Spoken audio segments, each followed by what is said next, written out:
என்பது லட்சிய பயணம்.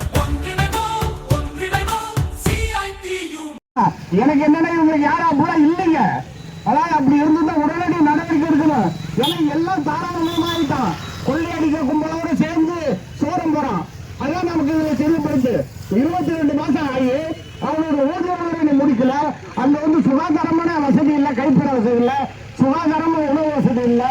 அந்த அங்க இருக்கிற பணிபுரிகின்ற பெண்களுக்கு பாதுகாப்பு இல்லை, அவங்களுக்கு சரியான பாதுகாப்பு சாதனைகளை கொடுப்பதில்லை. அதாவது ஒன்னே ஒரு நோக்கம், அந்த லாப நோக்கத்தோடு போறான். அதான் நாங்க சொல்றதுல இந்த நாட்டில் இருக்கிற அனைத்து துறையும் பொதுத்துறையா இருக்கணும் தான், அனைத்து அரசாங்கத்திற்கு இருக்கணும் தான். அரசாங்கத்தை இருக்கும்போது தான் அது பொதுத்துறையா இருக்கும்போது தான் நாடு பாதுகாக்கப்படுது.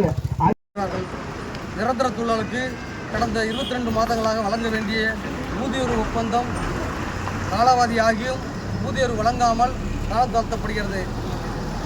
பிரச்சனையில் பல்வேறு கட்ட பேச்சுவார்த்தை என்பது நடத்தியும் கூட எம்ஆர்எஃப் நிர்வாகம் அலட்சிய போக்கோடு இருக்கிறது. கடந்த மாதம் பேச்சுவார்த்தையில் இம்மாதம் 10ஆம் தேதிக்கு முன்னதாக அனைத்து கோரிக்கைகளுக்கும் வெட்டப்படும் என்று தெரிவித்தும் கூட இது நாள் வரை எவ்வித நடவடிக்கையும் எடுக்கப்படவில்லை.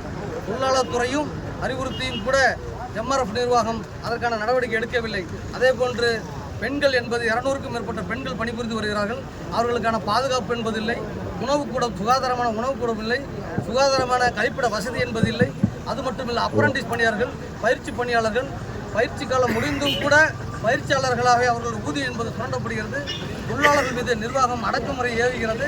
இப்படிப்பட்ட போராட்டத்தில் கலந்து கொண்டால், இப்படிப்பட்ட போராட்டத்தில் பங்கேற்றால் உடனடியாக அவர்களை மன்னிக்கம் செய்வதும், ஏதாவது சொத்தை காரணம் சொல்லி அவர்களை வீட்டுக்கு அனுப்பக்கூடிய நடவடிக்கை என்பது வீட்டுக்கு அனுப்பக்கூடிய நடவடிக்கை என்பது எடுத்து வருகிறது. கடந்த 2 நாட்களுக்கு மேலாக எம்ஆர்எஃப் ஆலையில் உள்ளிருப்பு உணவு புறக்கணிப்பு போராட்டத்தை நடத்தி கொண்டிருக்கும்.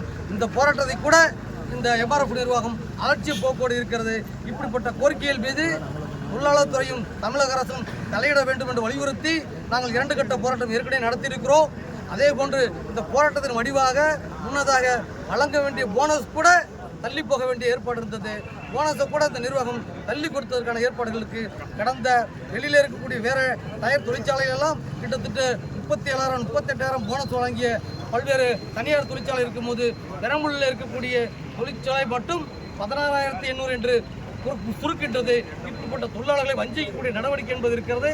எதிர்காலத்திலே இப்படிப்பட்ட கோரிக்கைகள் மீது இந்த எம்ஆர்எஃப் நிர்வாகம் செய்சாக்க வேண்டும் என்றால் நாங்கள் தொடர் வேலை நிறுத்தத்துக்கு தொடர் காத்திருப்பு போராட்டத்துக்கு தவிர வேறு வழி இல்லை.